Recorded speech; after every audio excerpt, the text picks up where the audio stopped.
I expect to see a really strong carry from him this set. Off his chest. First one was fine, the second one on the way down to his hand is a knock on. Cudgen, it's just getting out of their grasp. They've put on a brave effort the last 5-10 minutes to just give themselves half a chance. I think Cudgen, you can kind of see it now. You can see Miles Donnelly. You can just see they're just looking so frustrated. They've at least tried, but I just think for me that Northern United probably just done enough at this point of the game. Yeah, I mean, if they score here, obviously that's game, set, match. You did collectively see about 12 or 13 heads for Cudgen drop once that knock-on was made. So Fred Pitt's going to have an attack here on Gorman. Good defence, Gorman. Brett Kelly directing traffic back into the middle of the field. I'll expect to see this tackle here and then open up with this left edge for Clarence Kelly. So it's Anthony Skinner. He's wrapped up there 20 metres away from the Cudgen line. This will be Dennis Smith. Goes short side. One more will certainly put it to bed. And good tackle there from Sam Grant. Inside the Cudgen Hornets 10. This is Dennis Smith. Floats it into Roy Bell. In a little inside pass into Gerard Breckenridge. And he will be held there just a couple metres away from the Hornets line. This will be Smith. And nice little cheeky play and a little inside pass there for Dennis Smith into. That's Alwyn Roberts, and he's brought down there for Tim James. This is the last. They're about 2 metres away from their own line here, the Hornets. This will be Smith. Floating pass into Roy Bell. Glides it in. Should get it off his own kick. Scores off his own kick. And that just looked a little bit too easy, and that should be game, set, match now. Northern United will take 2 points back home to Lismore. 28-8 kick to come. Yeah, that'll be it all right. Beautiful little left foot grubber from Roy Bell, the non-preferred foot of Roy Bell. And unfortunately for the Hornets, they put the cue in the rack. They've had enough. We didn't see anyone trying to show any desperation to get to that football.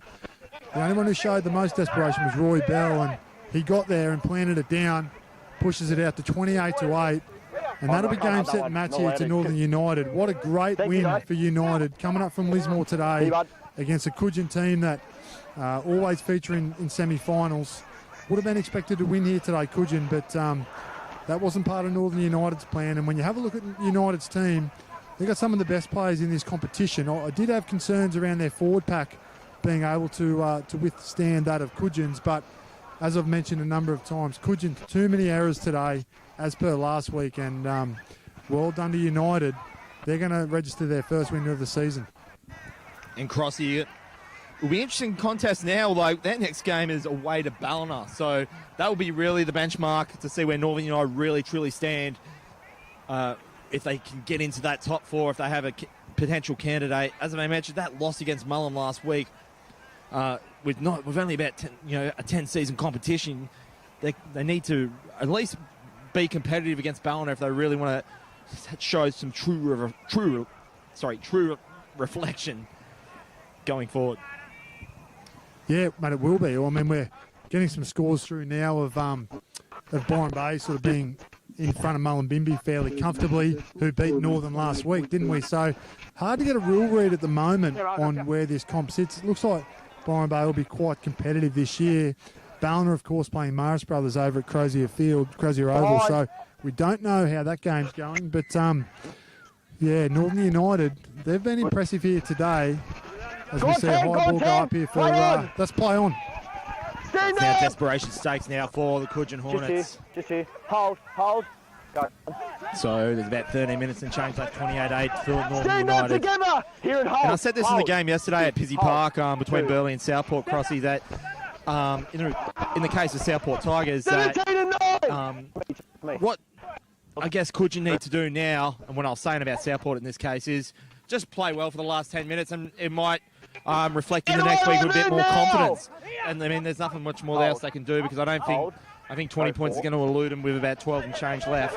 But if they can just at least get something right for next week against that game against Blamble, at Blamble, where it's going to be a hostile Jets crowd, they might have here we can see a nice flick pass there into the hands. I think that's Connor Mills. And he's going to be barraged back onto his own, on the United 10. I think that was the fifth pass there too, Crossy. Well, they've got too many good players not to get this thing going and improve from the last 2 weeks. We said last week they couldn't play much worse, although that'd be contested with today. They've been pretty poor again, but they've got too much class there. With obviously Zeeble, Sam Grant's a very good halfback. You've got strike weapon in Gorman and Connor Mills, and Sands at the back. Miles Donnelly's a hard worker. So the nucleus is there, with Connor Zeeble coming off the bench as well. So they'll get better, but as we've mentioned with this shortened comp, they'll next week is must win.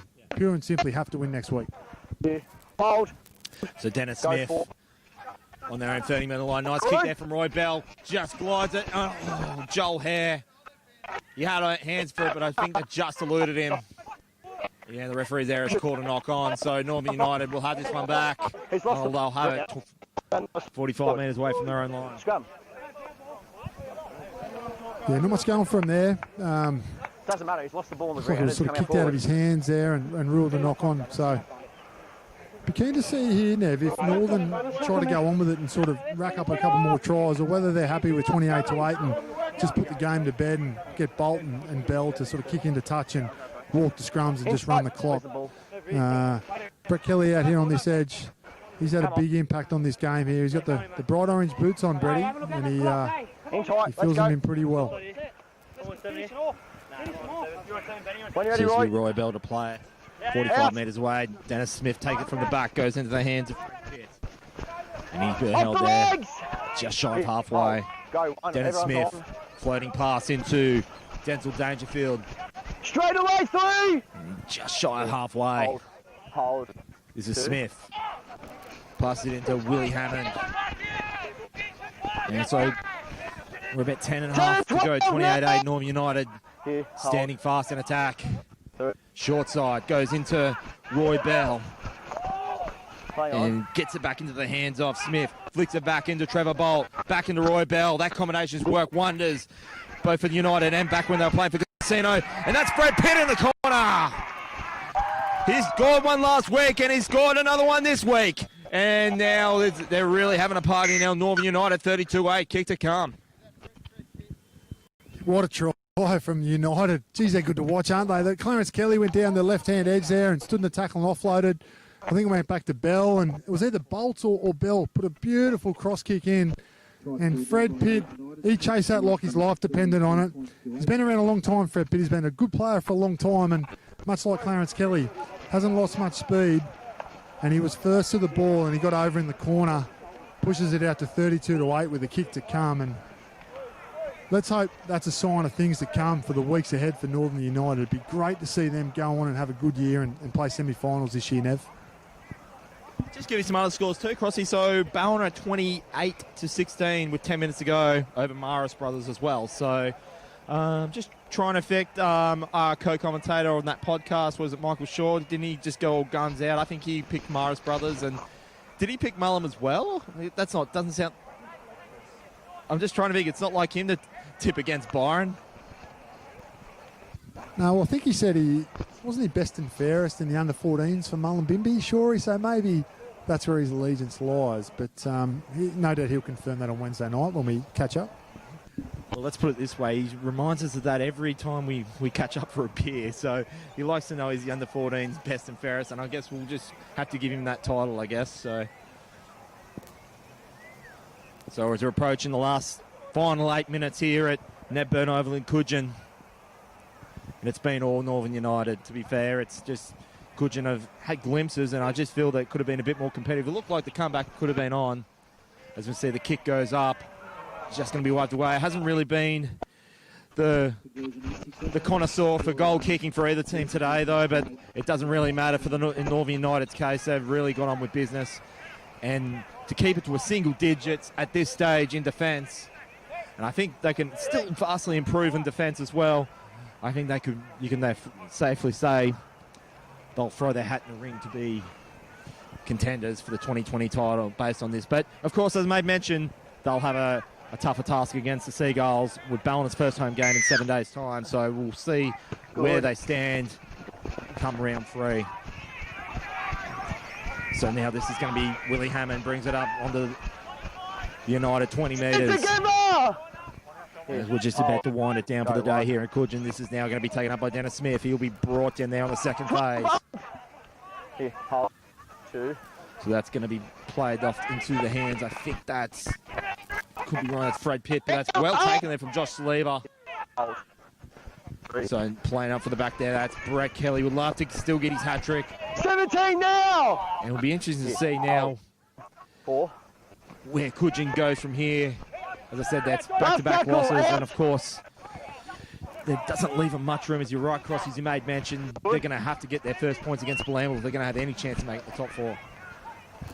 Mate, they are. Just trying to get an update now from the Blamble game. Blamble, of course, playing Moolumbar at Stan Circum Oval over there. So if we get that before full time, we will let you know. But mate, they will have to get going next week. Cudgen on, as we see, as we see another error, that's a penalty for a strip. I'd really like to see Nev Cudgen sort of kick for touch here and actually just put a set of 6 together, mate. You know, and just build some confidence, because at the moment they've come off the back of last week, just error upon error, and you just hope that that doesn't translate into week 2, which it has done. So they really need a strong finish here to sort of give them a bit of a leverage or a platform for next week. So as I said just a few minutes ago, it's just if, you know, it only takes like well, there's about 6 minutes left here, but it just takes that last 5 minutes of that game just to, you know, score a try, score a good one from somewhere, and then let's say, well, hey boys, we still got it. We can still make something happen, and then incorrect play.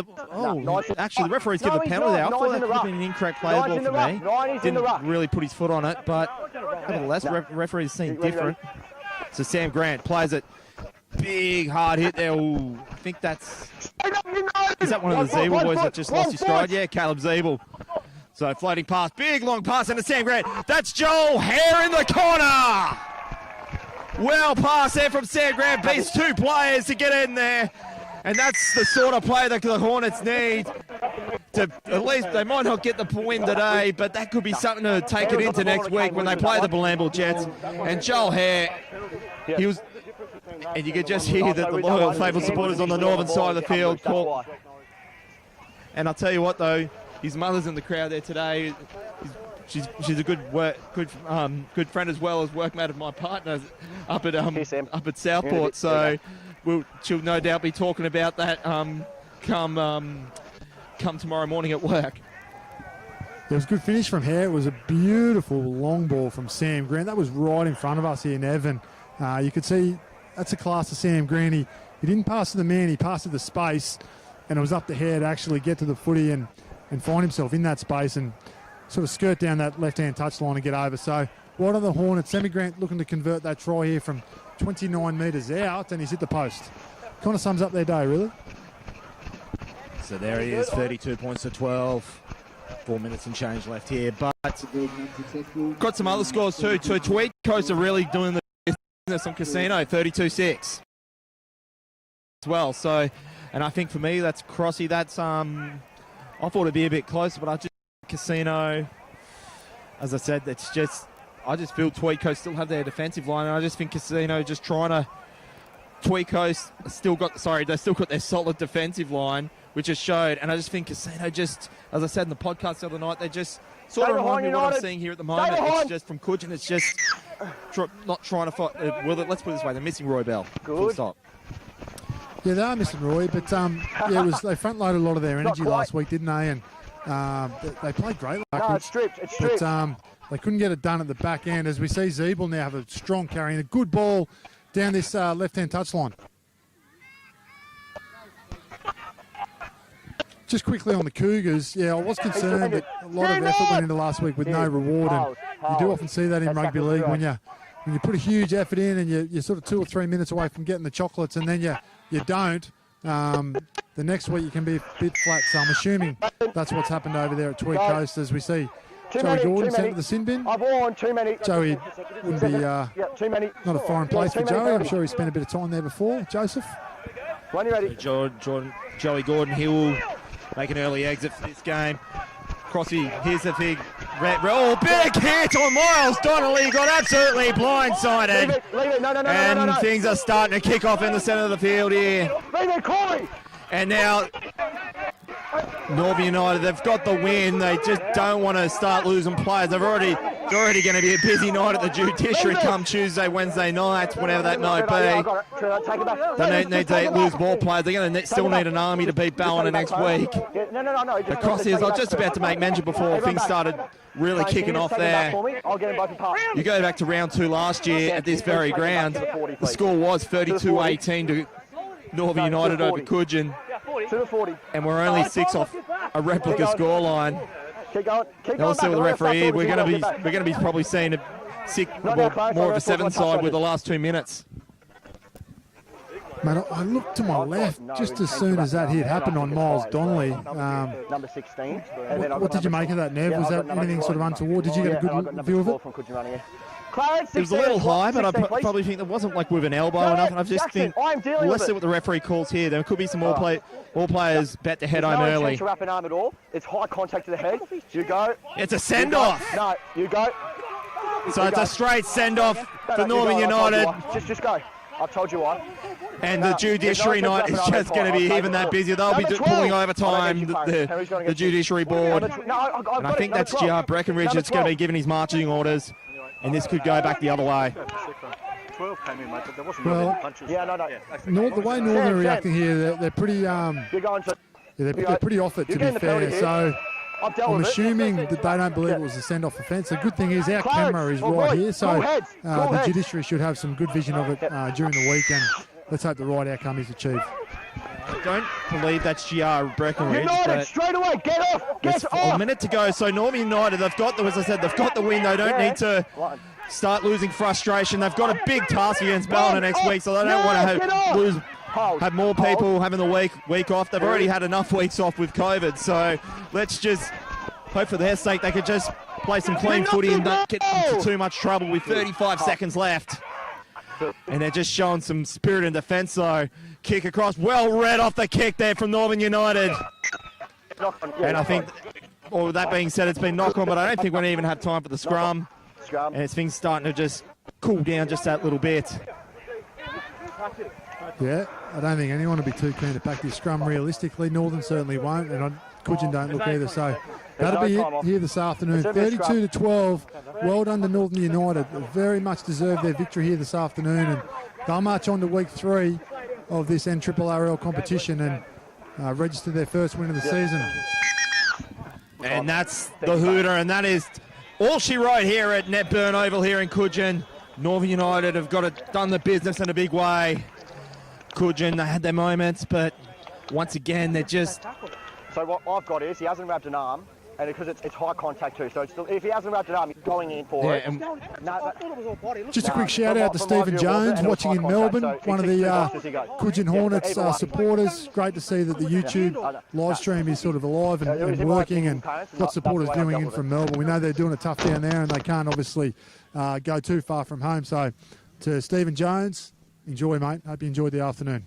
Yeah, and we want to send a shout out to the people of Melbourne too. They're doing it very hard at the moment. Of course, I've got my two sisters down there at the moment, so I'm hoping everyone is safe down there at the moment, and I hope we can just bring just a little bit of joy for your days. I know things probably are going to be a little bit harder than before they get better down there, but stay strong down there in Melbourne. I'm glad you can take some kind of joy out of this coverage. So there it is, Northern United done in a big way. They will have a bit of a tougher task against Ballina away down at Kingston Smith Park next week. And for Cudgen, well, they probably took the momentum in the last 5 minutes. And will that be enough for the Tweed Shire Derby, their first Tweed Shire Derby in a matter of years against the Blamble Jets? First time in the NRRRL competition, though. They've done it before in the Gold Coast competition, but time will tell in 7 days' time. So Crossy, who was your pick for the game for well, I guess Northern United being the winning team? I was just having a chat then to the skipper Clarence Kelly. Geez, he still moves, or doesn't he? Clarence, I think he's 47 next week. But on a serious note, noticeable the inclusion of Roy Bell, obviously, and Trevor Bolt. Just their leadership and steering around the field. Brett Kelly, I think I've said on one of the podcasts, Nev, if they've got enough help around him, like he can win him a comp potentially. They're a fair way off that at the moment. Their forwards have got to sort of get forward and do a job. I thought Fred Pitt was outstanding today as well. So, mate, probably the usual suspects. I think Kelly got a double, and he was very, very good. Crossy, absolute pleasure. It's been too long, man, since you and I have been on the mic. 11 months, actually. So, but stoked to be back on it. It'll only be a few more weeks before we're back doing it again, you and me. Look forward to it, mate. And I think we said on the podcast on Wednesday night, this competition is probably as close it's been. And under difficult circumstances, some of the teams not competing, which means we're teams. So let's hope that the quality of football keeps improving. I'll see you on Wednesday night for the podcast, Crossy. Looking forward to it. So that's all she wrote here at Nedburn Oval here in Kingscliff. It's all Northern United. They will move on. Whether you're suffering from a common cold, have a more advanced breathing problem like asthma, or want to boost your sports performance, improving your breathing can help. Air Physio is helping people breathe easier. It's 12, Northern United 32. For the team of the NRRRL, Mark Goff giving you all action here on a beautiful day in the Tweed Shire. We will see you next week for round 3 of action for the NRRRL. Have a good evening.